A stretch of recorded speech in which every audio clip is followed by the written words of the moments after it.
It's funny you bring that up, Chris, because you spend a lot of your time saying, I wouldn't do it like that. Do you remember that guy on the Fast Show? Yeah, I wouldn't do it like that. Oh, I wouldn't do it like that. Yeah, no, he says, I'm considerably richer than Yao. Yeah.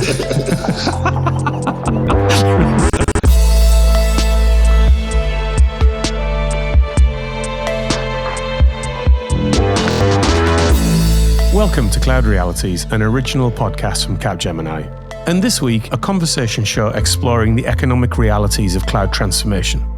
There's been a lot of talk about cloud transformation programs not delivering value for money, but what are the mechanics that are going on there? How do you adopt new methods and new ways of working to ensure that your cloud transformation is not only successful from a cost point of view, but can deliver new value? I'm Dave Chapman. I'm Esmee van der Giessen. And I'm Rob Kernahan.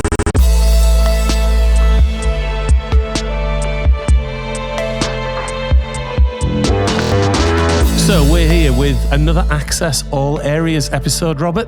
Esmee, Access All Areas, remember what that is? Ooh, yes. Just about, yeah. We're talking about rocks again. I like rocks, big rocks. Big rock. Cloud on the rocks. Before we get into that, the Access All Areas theme is really just us bringing in a couple of our friends from the day job world and exploring a subject a little more informally perhaps than we sometimes do. Before we get into that, Ez, you good? How are you doing? Yeah, I'm actually very hopeful, and I was like waiting to share this with you, but I wonder if you actually understand my enthusiasm. You mentioned you had something last week, and yeah. I barely got sleep over the weekend thinking about it. Really? Wow. Oh, that's setting expectations. Well, there was this LinkedIn post going viral, which was about hives. But I can imagine that you don't have a clue what hives actually is. As in the things that make your skin itch. Is it the band? No, it was actually one of the first social media platforms in the Netherlands. It was founded in 2004, and in its highest peak, it had 10 million users in the Netherlands, which is a lot, considering that we were like, thing, was it? Yeah, 16 million people and 10 million users. I mean, that is bonkers. That's quite a heavy market, peasant. Yeah. That's huge. Penetration, that's huge, isn't it? Yeah. But the thing is that you could actually develop your own page. So I was actually coding my page myself. So it was, previous Facebook, and it has such a Dutch culture. And now people want to revitalize it. They want to create it again. It's such a culture. Maybe it's also sentiment. I think we all have the same, right? When using MSN and other first uses of social media. But I'm just very hopeful because you now actually see millennials and Gen X that are part of the tech world. They want to step in and they just want to do it voluntarily. Like, okay, I want to rebuild it, especially because we want to show our kids a safe way to introduce social media. So that makes me very hopeful. And I was actually thinking, like, how can I contribute? So, yeah. Very cool. Now, is it full of like load of excellent Dutch sayings like the monkey's out of the sleeve? The cat's on the bacon. You really want me to go there with the Dutch sayings? There's one for every situation, isn't there? Yeah, there is. I love them. Yeah. I love them. Anyway, look, on with the show. Robert, tell us remind everybody about the big rocks. We had a conversation initially, didn't we, with Georgia? Georgia Smith previously. This is a follow-up to that. Set the scene for us. So big rocks are the boulders that block your path for true success. And they're the ones that the organizations find very difficult to get over. So we engage in some technology, we do some stuff, we might get a bit closer to the business, but actually there's these things that are preventing us from being truly effective in new ways of working and properly using the technology to build new business models. And those rocks are very difficult conversations within an organization, but those who clear them create dramatically better results. So just to go over the types of rocks that we discussed, there's the governance and risk ones. You have to think very differently about that. There's the capacity and demand management. How do we deal with teams differently? How do we think about capacity-based models as opposed to projects and outcomes? There's how do we collaborate and interact as humans? So those interaction pathways that need to be reformed. And then there's the good old cognitive overload, which is when we're doing all this, pressure comes onto a very small number of people. How do we spread the burden and make sure that everybody is correctly educated with good skills? Final rock being, of course, financials. So if you don't rewire your financials, it's very difficult to operate under new structures with new ways of working and bring all that we've discussed to life. So today is a conversation about what does that actually mean when we think about the business case, when we think about how we financially account for this new style of organization and what good looks like and how you make a proper difference to enable the people to go do what they want to do. We also had, I think, in our trends episode, we touched on the fact that some of the economic headwinds that we'd seen in 2024 that might pervade into 25. We'll see how 2025 goes. That set an environmental context, didn't it, for needing even tighter discipline around some of the financial challenges of the big rock. Yes. So there's not a lot of money going around in the system in various places. So you have to really think very strategically about where you place your bets.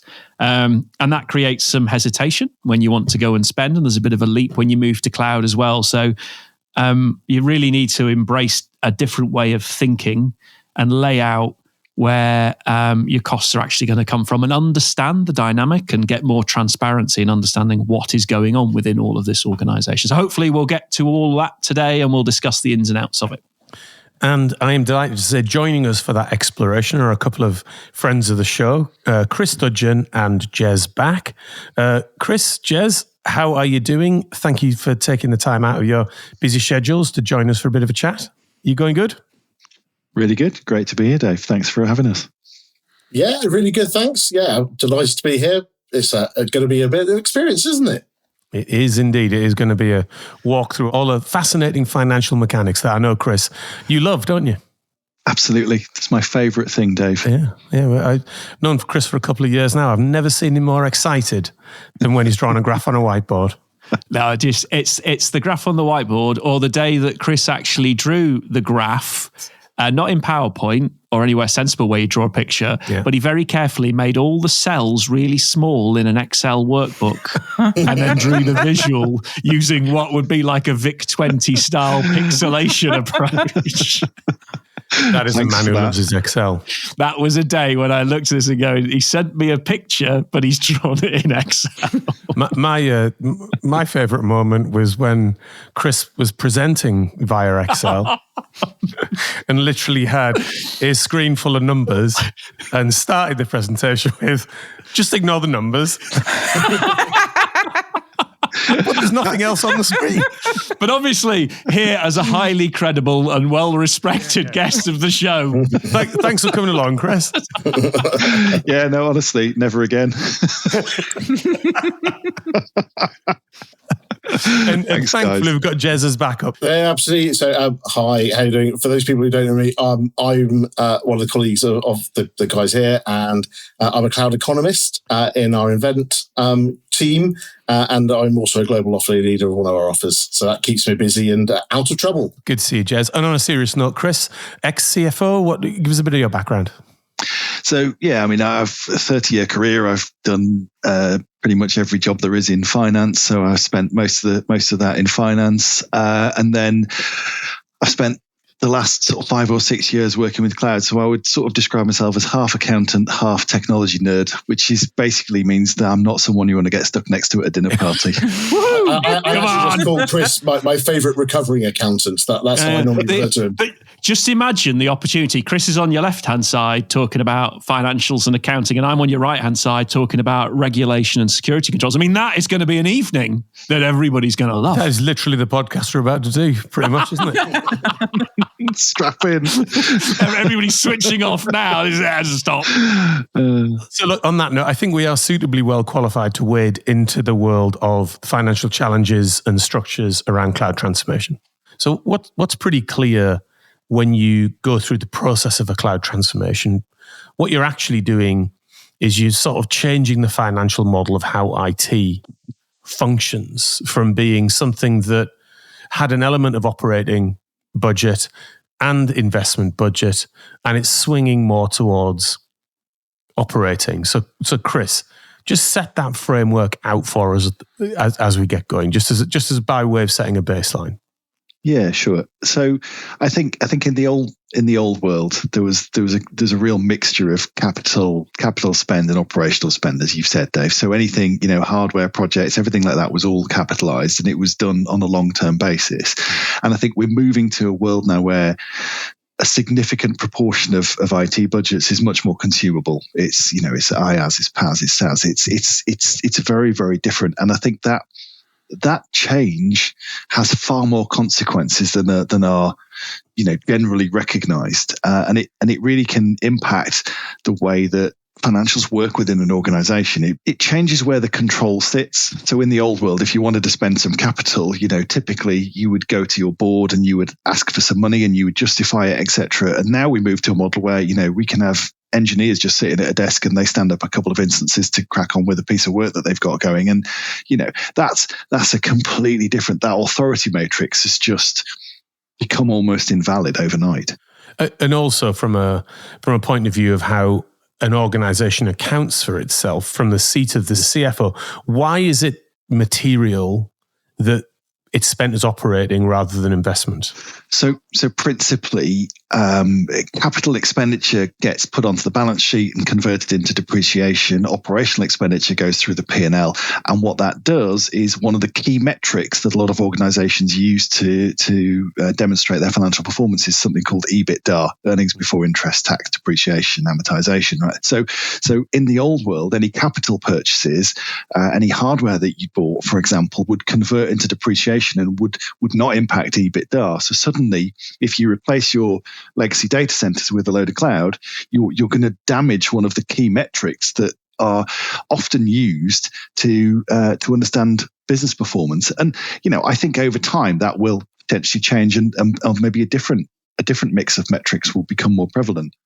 And so that's one side of the financial complexity going into this, which we will return to shortly. The other side of the financial complexity, by way of sort of setting the table a little bit, is the nature of the business case of going to cloud. Now, we hear a lot in the press that value and or savings aren't realized as part of cloud transformations, and that business cases are not being made real on the other side of the transformation. What are your observations on why that might be, and why might the business case and how it's been written be a material factor in people, whether they're realizing value or not?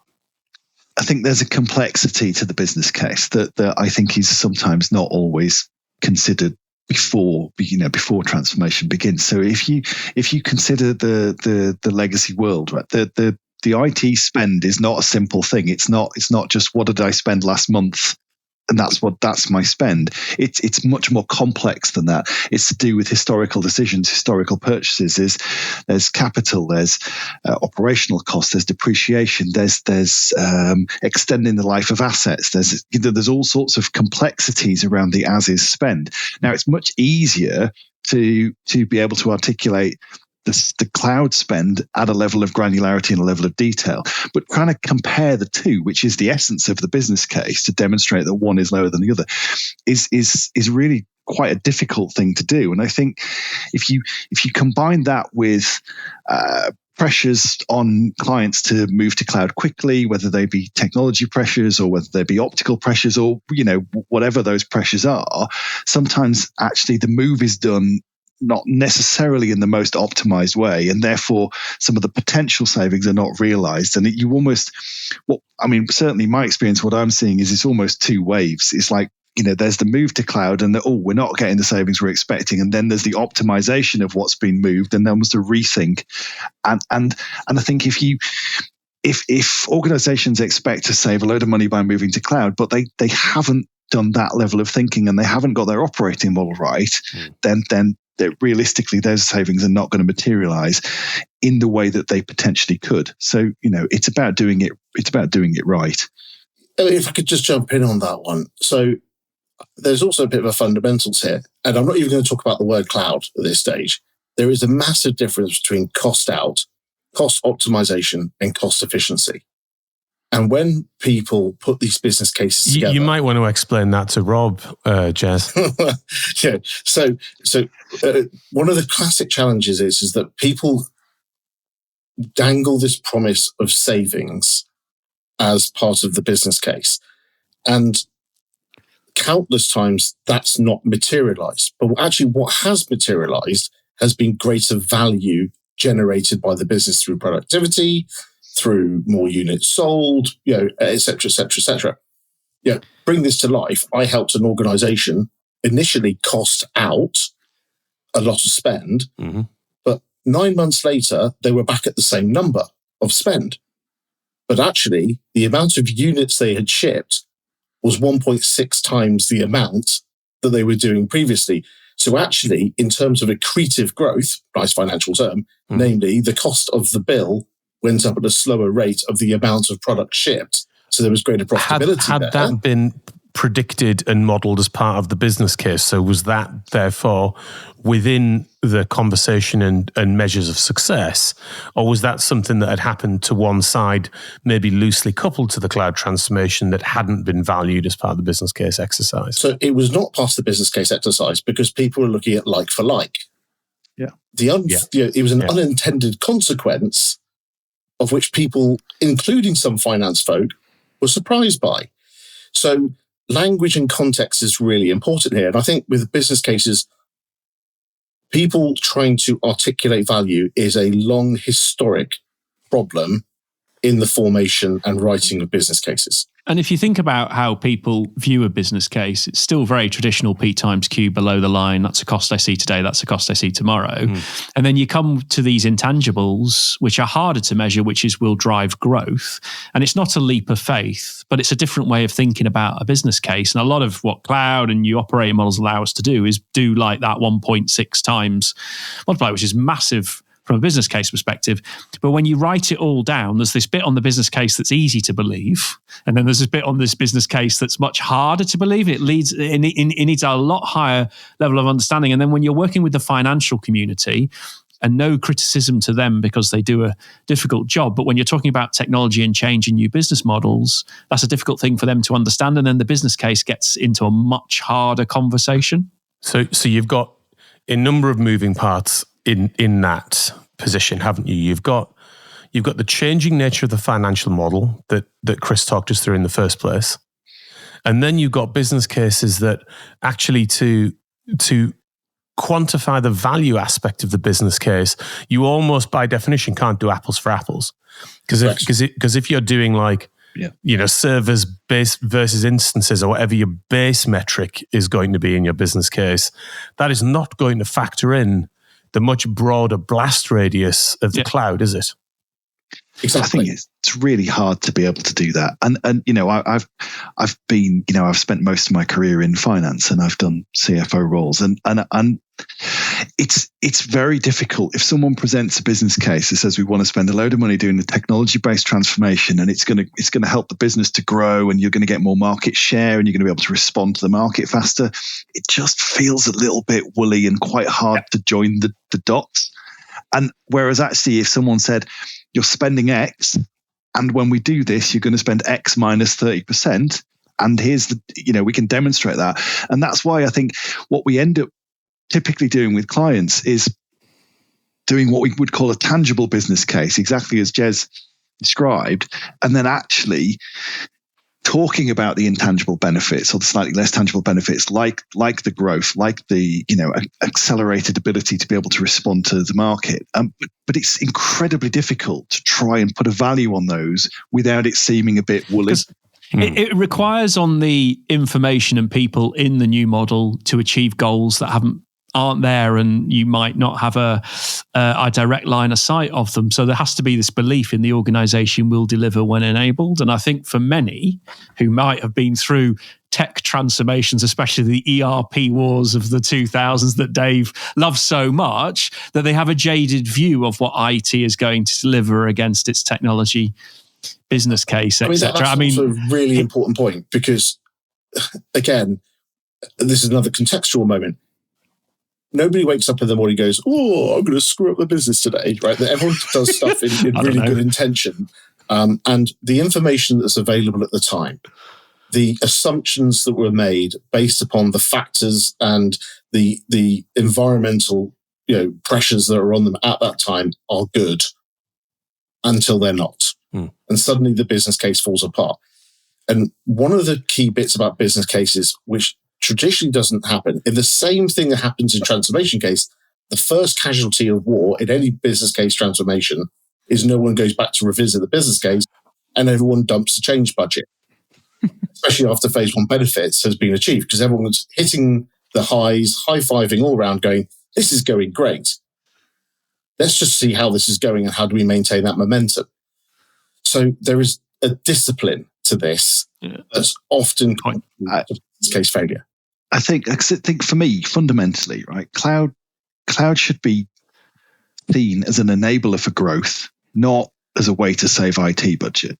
Right, and that's how it first came about. That's how the cloud sort of came into being. It was to enable faster growth. But that is, though, isn't it, part of Rob's point there, which was, let's say, IT generally post-millennium and post the millennium bug, and then, as Rob said, the ERP wars of the noughties has moved more and more and more towards being a cost center and managed through the financial line versus a kind of a growth part of the business. So not only are we asking here for us to consider as part of a business case this new potentially amorphous idea of additional value, but also it's kind of pushing against where IT has found itself following all of those things, isn't it? So it's like the cultural question that sits in the middle of this as well in terms of value contribution is kind of challenging. So you're writing this business case, which is dealing with all of these complex financial issues, and you're visiting on a situation that maybe culturally isn't ready for it as well, right?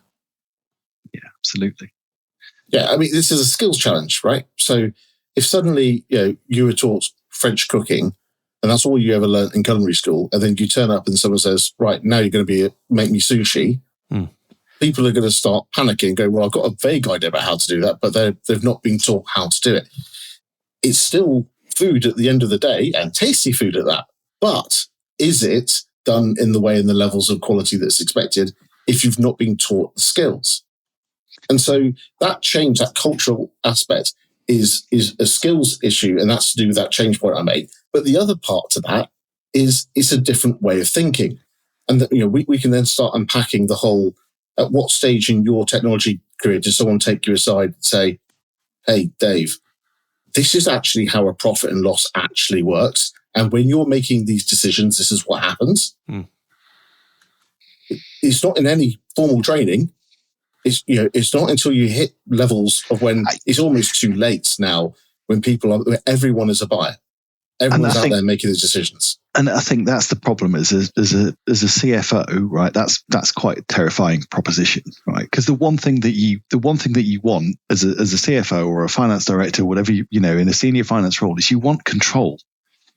You want to be able to manage what's going out the door in terms of cost, right? And I think once you adopt the consumable IT model, the SaaS, the PaaS, etc., right, you lose that control. But, and this is the thing, we've talked about this before, is that what you swap control for really, really deep transparency. So you've gone from being, okay, no one can spend any money without my permission, to suddenly I now know everything that I'm spending on what, how it came about, who did it, when they did it. And actually, if I can start to get the organization to understand the value that it's getting from that spend, that's the step change that needs to happen, is to start to understand what value am I getting from this technology platform, not how much is my IT costing me. I think what you might have brought in there, Chris, and it's a useful segue because I was going to go there next anyway, is the third part of this, which is kind of different ways of operating that's both available to you and that you have to restructure around, right? It doesn't appear out as if by magic that you get those levels of transparency. It comes with kind of properly setting up your platform and then properly setting up your organization around it, right? Yeah, no, completely. You need to know that you're going to have to do that. And I think, so, we FinOps really came about when a load of organizations went, oh, this isn't what we were quite expecting. Hang on, why am I spending all this money? How did that happen? And actually it evolved and really FinOps is at its heart, it's sort of about financial control. But for me, it's more about joining bits of the organization together that were never really joined together before. And getting them all to work in harmony, and actually we're starting to see that. The combination of FinOps with ITAM, and that shift is starting to happen, but it's probably not quite happening fast enough for most CFOs. The big trigger button on me there because this is one of the big myths about FinOps. Lots of people talk about FinOps as being cost out, technocratic, micro cost optimizations on public cloud. You've heard Rob do a presentation on this then? You're cheeky, Dave. Cheeky. So FinOps is absolutely not that. Yeah. That is just one small component of what it's all about. Exactly as Chris says, it's about bringing together different parts of the organization and speaking a common language, understanding each other, understanding the consequences of decisions in good time, so they're being made in a best faith. Everyone does it with good intention. It's always good intention, but it's done with the best data available. And on top of that, also having the guardrails up to enable people to have the freedom of action, but at the same time not go wild in the arse. So, Robert, from an organizational point of view, put FinOps in context for us. What does that look like as part of an organizational transformation when you're adopting cloud? Yeah, so I mean, it starts right at the beginning of the thought process. So if you are only applying FinOps at the end of your process, you've got it wrong. So the first time somebody considers a system or an approach, we need to be thinking about what does that financially look like? It needs to be part of the governance structure.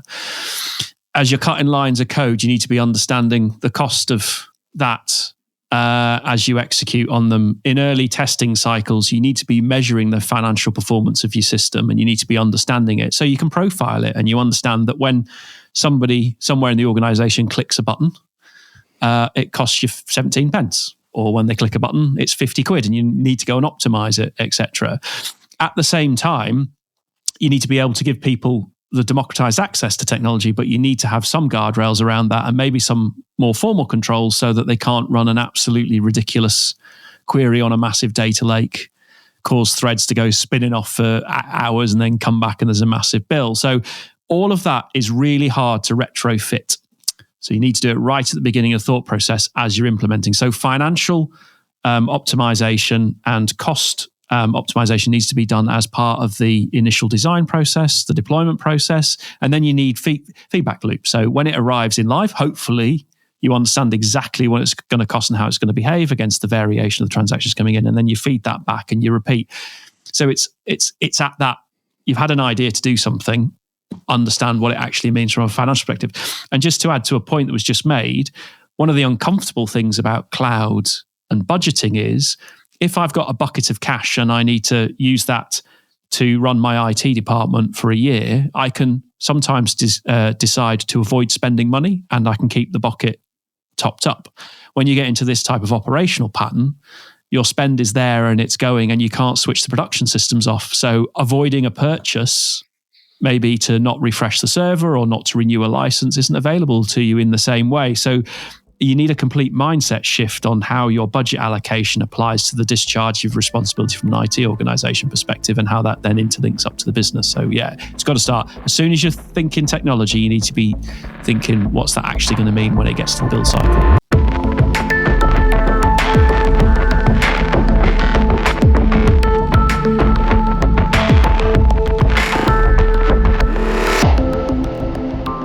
Right, okay, so useful. We've then, I think, pulled into the conversation of how to make your move to cloud financially successful and beneficial. Three main blocks of consideration. The first block was around the structural issues. So financially, recognizing that it's going to change the financial model, at least of how you're consuming your technology. The second aspect is then setting yourself up for success with the business case itself and ensuring the business case itself is correctly scoped and you understand the framework within which that's working. And frankly, you also haven't visited upon that business case, say 20 years of technical debt, and then expecting a basic migration is going to resolve that problem for you. We might come back to that in a second. And then the third point is this one of capability and structure. So ensuring that you realize when you get to the other side of this, you're going to have to do differently to ensure that you can operate your cloud correctly in a way that you're controlling what's going on. I wanted to just delve into now what is then required following cloud that you kind of operationally have to do. And and the new structures that are going to be required to make this work. So, Chris, let's start with one of the bigger structural changes that's then required after you've shifted to cloud, which is within the product-based organizational structure. There needs to be some thinking, doesn't there, around how you attribute spend and think about spend. You're now in the world of OpEx. You've moved away from basic investments. So you need to shift, I think, to more capacity-based approaches. Now, what does that mean in English? So yeah, okay. So I think that's it's an interesting challenge, because I think in the old world your IT budget would be based on planned capital expenditure and your known operational expenditure. And actually what we're seeing now is that as you move to more of a product-based operating model, actually what you have to do is budget for a capacity of business change. And it's a little bit less certain.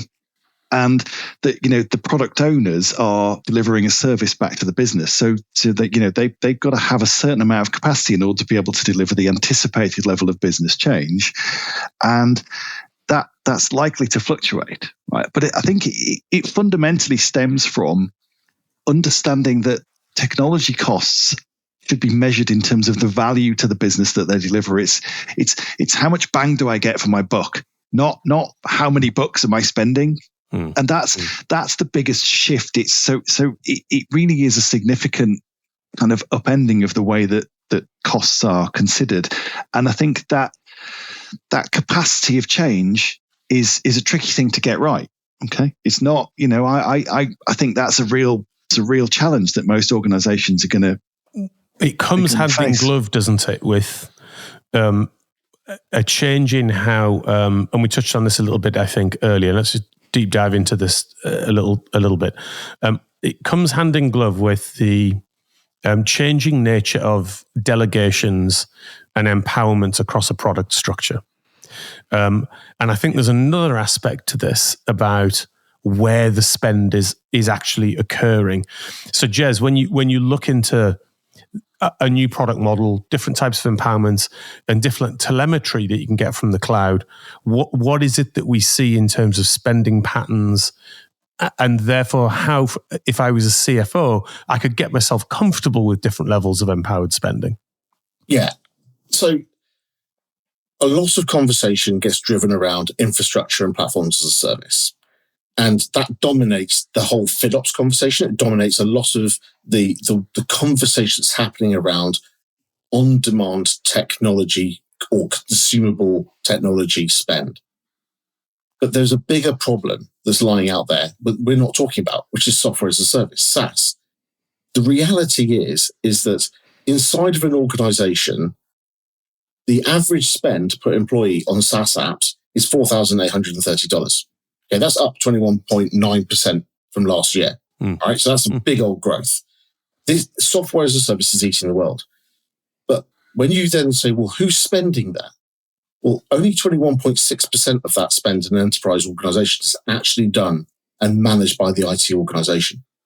70% of that is being spent by lines of business, and the rest is rogue IT. I mean, that's a pretty radical shift, isn't it? That's massive. Because and we can talk about IT being the ministry of no, and all of that sort of stuff. At the end of the day, we've got to stop talking about technology as being IT's problem. The management of technology and its value is a business problem.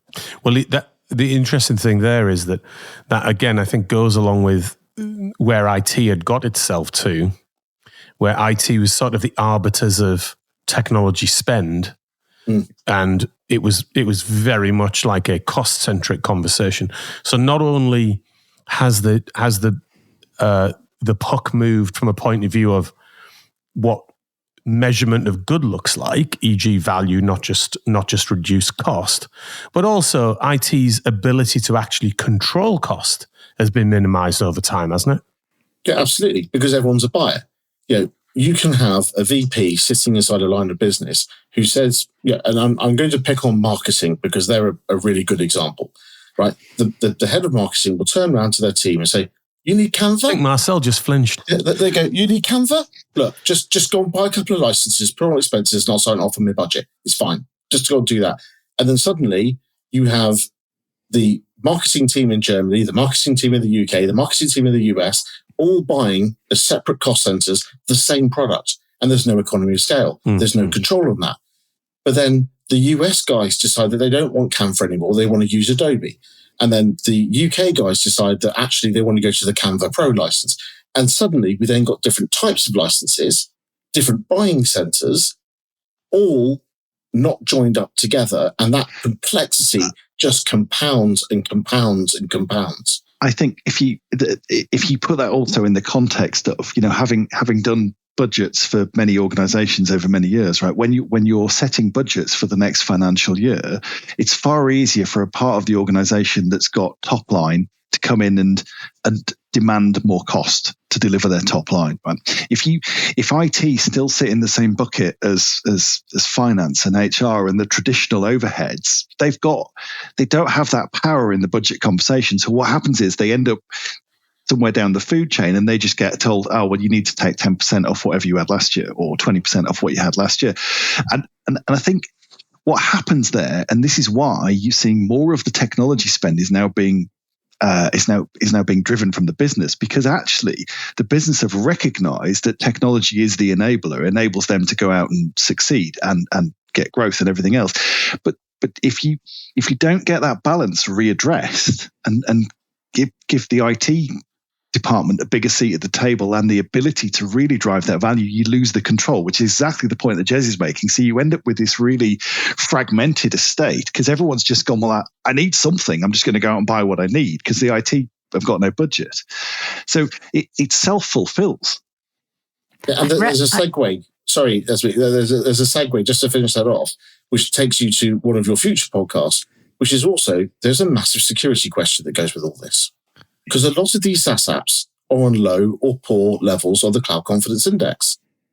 So suddenly we're spending stuff on stuff that might bring a different type of cost risk to the business, be it on a regulatory or legal factor. So we've got to look at there's lots of different dimensions that actually have to be factored into this conversation. It's not the wiki wild, wild west. We've actually got to bring that transparency, that predictability into what people are doing, not exerting controls, but having guardrails that enables those centers to do what they need to do that top line, but at the same time, operate in a way that's not going to hurt the business. So something that I would like to add on that, I don't know if you also read it, but at Amazon, they're actually bidding for the internal resources like development. So if you have a really strong case that you're bidding, that you're actually able to get the fastest way to a software development team or a team that's actually able to create your feature. Have you ever seen that in practice already? Because that sounds like incredible that the business is bidding for you to create whatever they need with technology, because it feels quite a long shot. I think that sounds really interesting, Esmee. And I've worked in an organization that ran as separate business units, and they had within that there was effectively a business unit that delivered IT, and they had their own P&L, and they had to sell their resources. But it was more of you were mandated to use them if you wanted to deliver some technology change within your business, rather than you could go and choose to use them if they were offering really good value. I actually really like the sound of what you've described there, because that sounds really that sounds like that could be something that more organizations start to adopt. The concept of a marketplace to get the best value means everybody constantly needs to sharpen their pencil when they come to a cost. What would be interesting though is when they develop the widget, if then they can sell that as a cost per click type model, and then they're incentivized to keep it optimized, because you can build it cheaply but it be a massive run cost. So there's that balance which we talked about earlier, which was I don't just want the cheapest price to build, I also want the most efficiency in the run, but you need your efficacy with the requirement as well. So it starts to create quite an interesting dynamic about then how do you consume that, etc. Within the organization. That's the iron triangle, because cheap doesn't necessarily mean good. What about the long tail? So someone might actually have quite an expensive development thing, but actually it's going to generate way more profitability with a longer tail. and have greater longevity. So that model promotes short-term highs and doesn't really secure a long-term vision. So then you start getting, I'm going to use a Gartnerism here, so please don't beat me up, but bimodal business cases of the here and now versus the long term. I mean, there's suddenly that, Chris starts flinching because suddenly as a CFO, he's going to look at people from a finance perspective and go, what nonsense is this? Just present to me an intelligent business case that stacks, and don't darken my door until you do. So I suppose that goes back to the intelligence of the consumer and how they judge the marketplace bidding. So a very advanced one would say, let's get a TCO model underneath your cost case, please. It's that, how sophisticated are you as the buyer? And it goes back to actually when organizations consume sort of services around cloud, sometimes maybe there's a level of sophistication that they don't have built into their thinking, that then they get to cloud and they get to like a transformed business case in inverted commas, and they go, now there's some unintended consequences that we now have to deal with. So it plays to that, doesn't it? One of the other elements that I wanted to bring into the conversation, just because it shares a lot of the potentially the same mechanics as FinOps, is the growing notion of green ops, and how there's a relationship between sort of acting sustainably and, not to put too fine a point on it, not spending money. So if you don't spend money, you ain't driving multiple types of cost, including green costs. Chris, have you seen, or Jez, or both, either of you seen implemented yet successful green ops? And how close is it to FinOps? I'm sure Jez will come in after me, but I've certainly seen organisations that are starting to look at both things at the same time, right? And to a large degree, they both pull in the same direction. But there will be a point where you kind of have to choose that the last bit. Do you take that last few pence out, or do you actually do something that will potentially take your carbon emissions down? I think we're starting to see organizations that look at, maybe using different chipsets that consume less power and cost, but they cost less as well. So, there's a lot of this, there's a lot of synergies between FinOps and green ops, and we're definitely starting to see organizations have one eye on both things. But I say ultimately, one will have to slightly take precedence over the other at some point. But Jez, does that align with what you've seen? Yeah, it does. So to answer the question directly, have I seen it implemented? Yes, I have. In fact, it's been done successfully in a UK government department, actually in one of the health service trusts. And I would say it's because I was part of the team that helped do it. It does work, and it can work. But before we get to that, kind of you hit a bit of a trigger warning, because which is greater, green ops or FinOps? Which is bigger? Which is more important, right? I would actually argue that green ops does drive the same values of FinOps, that transparency, collaboration, cultural change, driving efficiency. The problem is that in today's environment, especially in a post-pandemic economy, cost is driving the mentality for change. Full stop. Not ESG, right? And now we live in a world in 2025 of where in the G7, 6 of the leaders are right-wing and one of them is centrist left, where less prioritization is put on ESG in those types of policies of those types of governments. Now, the reality is that cost is the number one priority, of cost reduction is the number one priority of CFOs across the Western capitalist world. You can read whatever surveys you like over the last 3 months, they're all saying the same. So the lever that is driving which is coming first, FinOps or green ops, is one of environmental factors, not the environment. And so we've seen this with the recent COP, where frankly, not much sustainability was actually talked at COP. Let's be really honest about it. And quietly, Europe is deprioritizing, the time in which legislation is coming in. The US has been very open under the new president, saying, that can go to hell in a handbasket. So it's not being pushed as a priority. Now, let's talk about push it. Entirely agree with that. But let's just talk practically for a sec about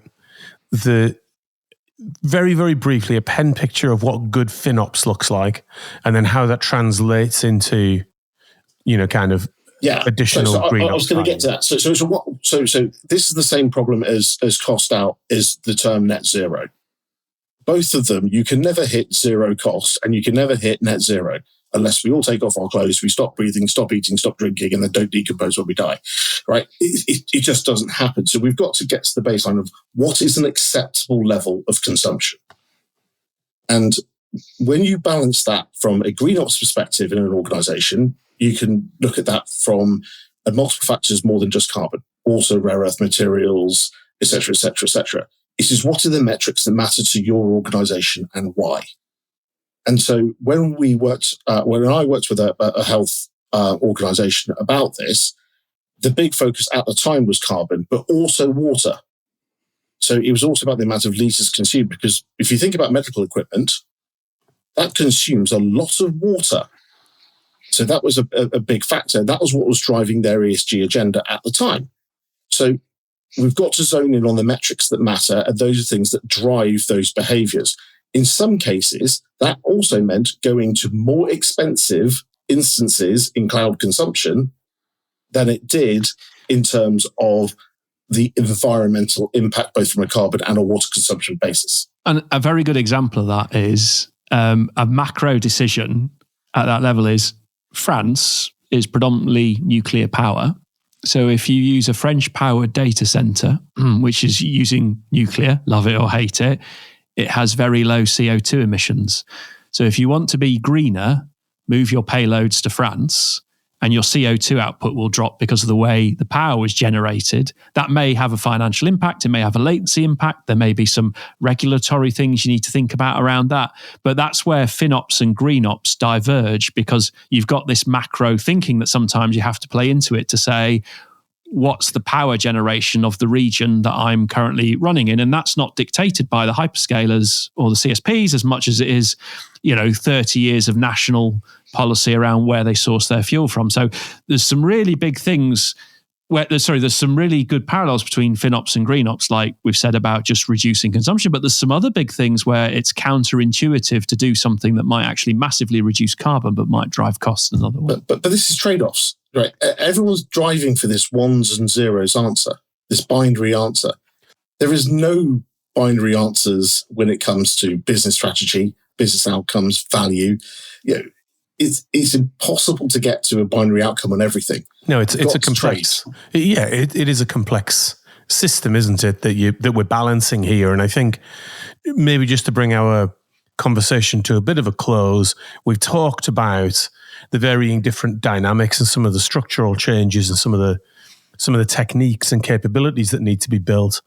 But Chris, the CFO within all of this change must be pretty much tearing their hair out, because they've seen IT do a series of things and now they're seeing IT espouse some of these new philosophies. What does the CFO, what kind of questions do they need to ask, do you think, to get to the heart of this in their particular organization?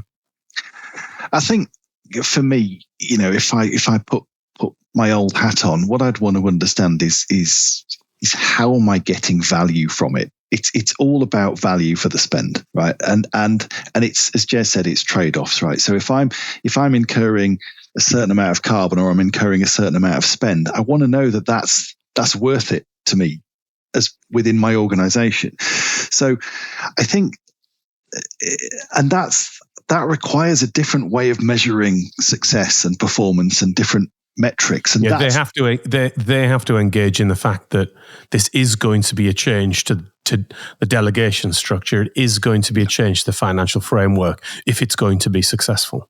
No, absolutely, and I think what's interesting is if the CFO is not at the heart of this, then I think the CFO will find that really, really difficult, right? And I talk to lots of CFOs. That's kind of my day job these days, and I think a lot of them are having similar problems. It's almost happened to them.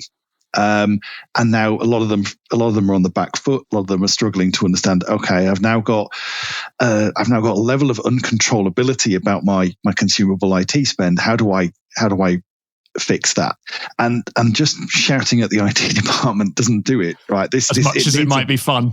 Much as it might be fun, and as a CFO, obviously shouting at people is part of the job. But it is about recognizing that there needs to be a change. There needs to be a different organizational structure, different governance processes, and there needs to be more accountability. It really does require a fairly wholesale shift in the way that an organization is structured. And I think the fact that that's now a surprise is, yes, it's a problem, but it's also addressable.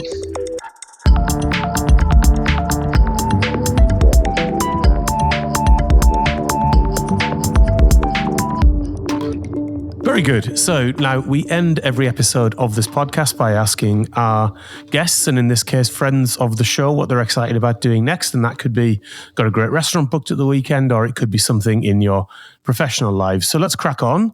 Jez, what are you excited about doing next? Well, I've got two things I'm excited about, both on a professional and a private life side of thing. I'll do the private life thing. I'm actually looking forward to the end of dry January. God, amen. Oh, no. Don't get him because, started, Jez. No, Dave will start talking about it as well. I'm only going to caveat this by saying the only reason I'm doing it is to shift some weight off my gums after a very, very excessive Christmas. So it's not any form of virtue signaling going here. It's only to go and lose some weight. That's that. I'm going to say that right now.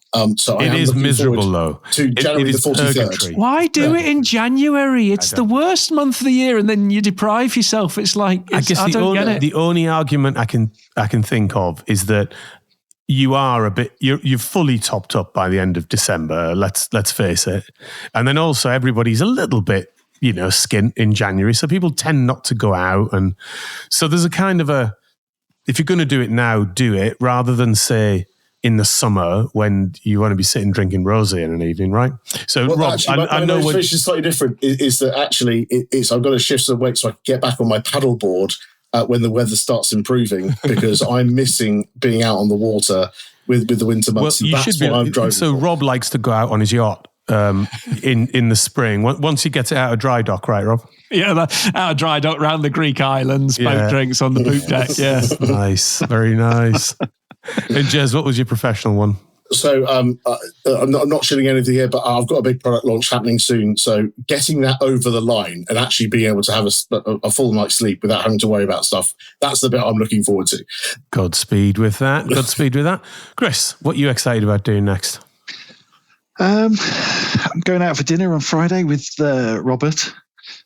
So, that's something to look forward to. That? I was going to say, there's like enough ammunition. The question wasn't, what are you dreading doing next? Yeah, I'm hoping the food will be excellent. So I take it you two are not doing the driest of Januaries then? No. My January so far it's a stupid thing to do. Sopping wet. My January has been absolutely. I've just come back from a 2-week holiday that was all inclusive. So no, and obviously, as you know, with an all inclusive holiday, it's you have to try and get value for money. You've got to get your value for money. I mean, look, this entire show has been about value for money, Chris. Yeah, so you bring us to a natural close with that kind of comment. Excellent. If you would like to discuss any of the issues on this week's show and how they might impact you and your business, please get in touch with us at cloudrealities@capgemini.com. We're all on Blue Sky and LinkedIn. We'd love to hear from you, so feel free to connect and DM if you have any questions for the show to tackle. And, of course, please rate and subscribe to our podcast. It really helps us improve the show. A huge thanks to Chris and Jez, our sound and editing wizards Ben and Louis, our producer Marshall, and of course to all our listeners. See you in another reality next week.